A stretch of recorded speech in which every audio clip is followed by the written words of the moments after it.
Hello, good morning, student. I am Manfal Maurya. Today in class 9, we discuss the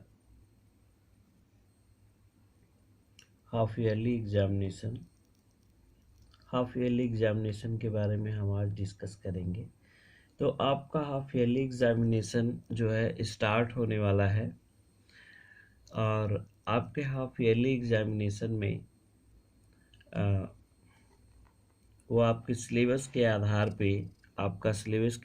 पे आपको half yearly examination में 2 chapter से question बनेंगे। ठीक है, तो इसमें आपके दोनों चैप्टर में फर्स्ट चैप्टर है आपका फंडामेंटल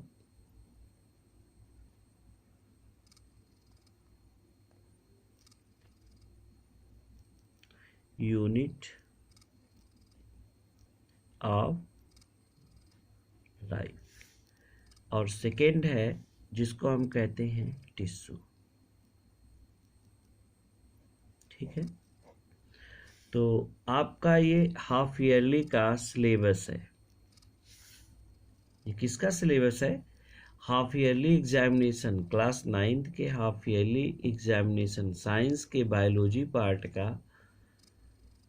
साइंस में जो बायोलॉजी का पार्ट है उसमें आपके 2 चैप्टर इंक्लूड किए गए हैं और वो कौन कौन से हैं? Fundamental unit of life and tissue. तो बायोलॉजी सिलेबस से आपका यही है। ठीक है, तो fundamental unit of life and tissue. तो आज से हम इनको फिर से जो आपका सिलेबस है उसको हम फिर से रिवाइज करना शुरू करते हैं। ठीक है, तो आज हम सबसे पहले जो फर्स्ट लेसन है जिसको हम कहेंगे फंडामेंटल यूनिट ऑफ लाइफ, तो इस फंडामेंटल यूनिट ऑफ लाइफ को हम फिर से आज रिवीजन करना शुरू करते हैं। और इसमें देखो fundamental unit of life, you know that, आपको पहले से ही पता है कि the fundamental unit of life is called cell. Cell क्या होती है? किसी भी लाइफ की फंडामेंटल यूनिट होती है। अभी किस प्रकार से किसी लाइफ की फंडामेंटल यूनिट होती है ये डिस्कशन के बाद पता चलेगा। ठीक है, क्यों? क्योंकि cells consist of all the machinery that perform a function that perform by an individuals. एक सेल्स के द्वारा वो सारे फंक्शन परफॉर्म किए जाते हैं जो किसी की एक इंडिविजुअल्स के द्वारा परफॉर्म किए जाते हैं। यानी सेल्स फूड को भी इंटेक करती है, सेल्स एनर्जी भी प्रोड्यूस करती है, सेल्स एक्सक्रीट भी करती है, सेल्स रिप्रोड्यूस करती है। यानी कोई ऑर्गेनिज्म भी वही करता है जो एक सेल्स करती है। इसीलिए सेल्स को हम क्या कहते हैं? Fundamental unit of life. तो every living organism is composed of a functional and structural unit that is called cells. So cell is called fundamental unit of life. तो आगे की तरफ हम चलते हैं कि सेल्स को फंडामेंटल यूनिट्स ऑफ लाइफ क्यों कहा गया और इसका स्टडी किस प्रकार से हम डिटेल्स में कर सकते हैं। ठीक है ना, तो सेल्स क्या है? तो हम यहाँ पे कहेंगे सेल्स क्या है? Cells is the structural and functional unit of life. ठीक है ना, और ये स्ट्रक्चरल एंड फंक्शनल यूनिट होती है किसी भी लाइफ की। सेल्स को सबसे पहले डिस्कवर्ड किया गया था 1665 में।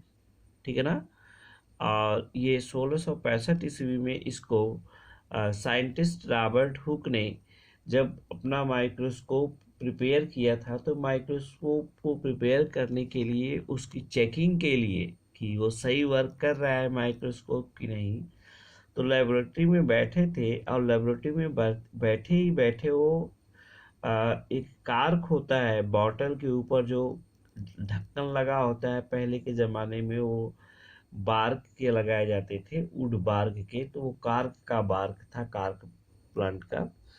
तो उसी को बैठकर वो नाइफ से उसके छोटे छोटे स्लाइस बना रहे थे, और छोटे छोटे स्लाइस जब बनाए तो कहा कि अच्छा ठीक है, इस स्लाइस को हम क्या करें कि माइक्रोस्कोप में लगाकर देखें।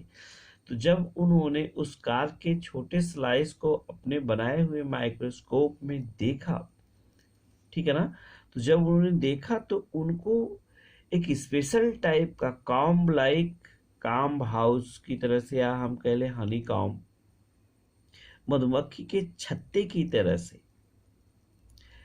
एक स्ट्रक्चर एराइज हुआ, दिखाई हुआ, अपीयर हुआ, ठीक है, जिसको उन्होंने क्या कहा बाद में, उसको एक कंपार्टमेंट कहा, रूम का दर्जा दिया, ठीक है ना, जिसको सेलुला कहा गया।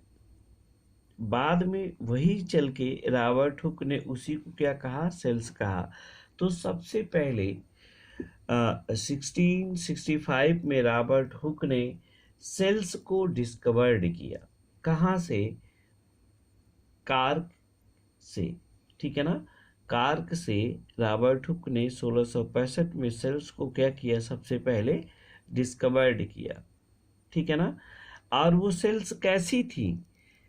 अब वो डेड, जैसे लकड़ी थी तो लकड़ी सूखी थी, इसलिए वो सेल्स सभी कैसी थी, डेड सेल्स। तो ये बार बार क्वेश्चन बनता है कि who discovered the cell first. तो सेल को सबसे पहले रॉबर्ट हुक ने ही डिस्कवर्ड किया था 1665 ईस्वी में, और जिस सेल्स को डिस्कवर्ड किया था वो सेल्स कैसी थी, डेड सेल्स थी, ठीक है ना। तो कभी कभी ऑब्जेक्टिव क्वेश्चन में क्वेश्चन बन जाता है कि हुज डिस्कवर्ड लिविंग सेल्स, तो रॉबर्ट हुक लोग ऑप्शन मार देते हैं तो गलत हो जाता है। तो लिविंग सेल्स को रॉबर्ट हुक ने नहीं डिस्कवर्ड किया था, उसको एंटोनी वान ने क्या किया था, डिस्कवर्ड किया था, एंटोनी वान लुइयनहॉक ने, ठीक है ना। तो अब हम कह सकते हैं that cell is the structural and functional unit of life, and it is first discovered in 1665 by Robert Hooke from the Cambium, and he discovered dead cells, and the term cells was given by Robert Hooke. Further, the living cells are discovered by Anthony van Leeuwenhoek. बाद में living cells को किसके द्वारा discovered किया गया, एंटोनी वान लुइयन hoc को discovered किया गया, from the dirty water of pond, कहाँ से, तालाब के गंदे पानी से, ठीक है ना। और इनसे उन्होंने डिस्कवर्ड किया। तो he also discovered the bacteria and some unicellular organism like bacteria, yeast, and it is also seen the sperm cells, और इन्होंने स्पर्म सेल्स को भी क्या किया था, देखा था, किसने, एंटोनी वान लुइयन हॉक ने। तो लिविंग सेल्स को डिस्कवर्ड किसने किया, हाँ, एंटोनी वान लुइयन हॉक ने। तो जब एंटोनी वान लुइयन हॉक ने इसको डिस्कवर्ड किया तो उन्होंने इस सेल्स का एक नाम दिया, जो लिविंग सेल्स डिस्कवर्ड किया उसको एक नाम दिया, जिसको कहा उन्होंने tiny any molecules, tiny animalcule. उस सेल्स को क्या कहा, टीनी एनी मॉलिक्यूल्स कहा, यानी छोटा एनिमल्स का मॉलिक्यूल्स, ठीक है ना। तो living cells discovered by Antonie van Leeuwenhoek and he says them tiny any molecules, ठीक है ना, उसको क्या कहा, टीनी एनी मॉलिक्यूल्स। तो अब इसके बाद सेल्स की जब स्टडी होने लगी तो there are two kinds of sales.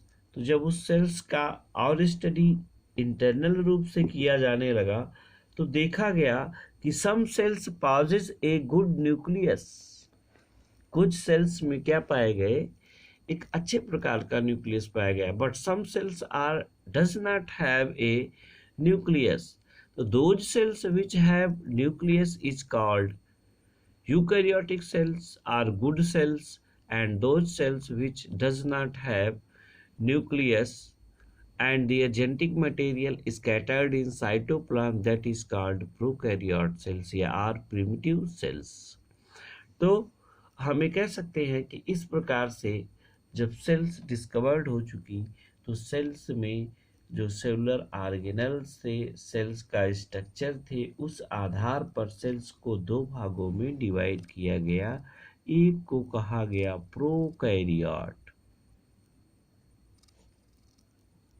Prokaryote और दूसरे को कहा गया यूकैरियोट। ठीक है ना। तो प्रोकैरियोट सेल्स किसे कहते हैं और यूकैरियोट सेल्स किसे कहते हैं। ठीक है ना। तो prokaryote cells are those cells which have primitive type of nucleus and eukaryote cells are those cells which have good nucleus। तो हम यहाँ पे आपको डिफरेंसेस बता दें प्रोकैरियोट सेल्स और यूकैरियोट सेल्स में। तो सेल डिस्कवरी के बाद कुछ सेल्स ऐसी मिली, ठीक है ना, जिसमें न्यूक्लियस नहीं पाया गया लेकिन उनमें जेनेटिक मटेरियल्स डीएनए या आरएनए होता है।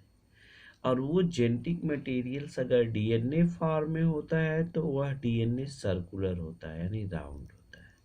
ठीक है ना। और वह उस सेल्स के साइटोप्लाज्म में स्कैटर्ड होता है, बिखरा हुआ होता है। और उस टाइप के सेल्स में किसी भी प्रकार का सेलुलर ऑर्गेनेली का मतलब जैसे nucleus, mitochondria, Golgi body, endoplasmic reticulum और क्लोरोप्लास्ट, ये सारी चीजें उसमें क्या थी, नहीं थी। बात समझ में आई। तो उस टाइप के सेल्स को क्या कहा गया, प्रोकैरियोट। ठीक है ना। तो प्रोकैरियोटिक जो सेल्स होती है इसमें न्यूक्लियस नहीं होता है, जेनेटिक मटेरियल डीएनए या आरएनए होता है। ठीक है, या डीएनए आरएनए बहुत हो सकता है, लेकिन न्यूक्लियस में न्यूक्लियर मेम्ब्रेन न होने की वजह से वह जेनेटिक मटेरियल कैसा होता है, सर्कुलर होता है और सेल के साइटोप्लाज्म में बिखरा हुआ होता है। उस सेल्स में किसी भी प्रकार का सेलुलर ऑर्गेनल्स यानी किसी भी प्रकार के कोशिकांग नहीं होते हैं, जैसे कि माइटोकॉन्ड्रिया हुआ, गोल्गी बॉडी हुआ, एंडोप्लाज्मिक रेटिकुलम हुए। ठीक है, ये सारी चीजें उनमें नहीं होती थी। ठीक है ना। तो आप ये बताइए कि हम जानते हैं कि माइटोकॉन्ड्रिया किसी सेल्स में एनर्जी प्रोड्यूस करता है, जब प्रोकैरियोट सेल्स में माइटोकॉन्ड्रिया नहीं होगा तो प्रोकैरियोट को एनर्जी कौन देता होगा। तो प्रोकैरियोटिक सेल्स में माइटोकॉन्ड्रिया के स्थान पर उसी के समान, उसी के एनालॉगस एक स्ट्रक्चर होता है जिसको हम मीजोसोम कहते हैं। क्या कहते हैं, मीजोसोम्स। तो वह मीजोसोम इसमें एनर्जी प्रोवाइड करता है। तो यानी those cells which cannot have definite nucleus and their genetic materials scattered into cytoplasm and cellular organelles, membrane bound cellular organelles are absent, called prokaryotic cells. In prokaryotic cells the DNA is circular DNA and ribosome are also found in prokaryote cells. Ribosome prokaryote cells में पाए जाते हैं but they have 70S type of ribosome. ठीक है। अब eukaryotic cells किसे कहते हैं। यूकैरियोटिक सेल्स ऐसे सेल्स होते हैं, यूकैरियोटिक सेल्स कैसे सेल्स होते हैं, ऐसे सेल्स होते हैं जिसमें कि न्यूक्लियस पाया जाता है। इसमें न्यूक्लियस क्या होता है, पाया जाता है। तो nucleus are present, eukaryotic cells में क्या होंगे, न्यूक्लियस पाए जाएंगे। और न्यूक्लियस पाए जाएंगे तो वे न्यूक्लियस में डीएनए और हिस्टोन प्रोटीन पाए जाते हैं और इनमें सेलुलर ऑर्गेनेल्स पाए जाते हैं। तो प्रोकैरियोटिक सेल्स का सबसे बढ़िया एग्जाम्पल जो होता है बैक्टीरिया, बीजीए। बीजीए का मतलब ब्लू ग्रीन एल्गी। तो ब्लू ग्रीन एल्गी और बैक्टीरिया एग्जाम्पल हो जाते हैं प्रोकैरियोट सेल्स के। ठीक है। और यूकैरियोट सेल्स में सारे मेम्ब्रेन बाउंड्स ऑर्गेनल्स पाए जाते हैं, ठीक है ना। तो ये इसके डिफरेंस है प्रोकैरियोटिक सेल्स और eukaryotic cells. I hope you understand what is prokaryotic cells and what is eukaryotic cells. तो नेक्स्ट डे हम आपको बताएंगे कि सेल शेप, साइज, स्ट्रक्चर और सेल थ्योरी क्या होती है इस चीज़ के बारे में। तो तब तक के लिए आज के लिए इतना ही, धन्यवाद।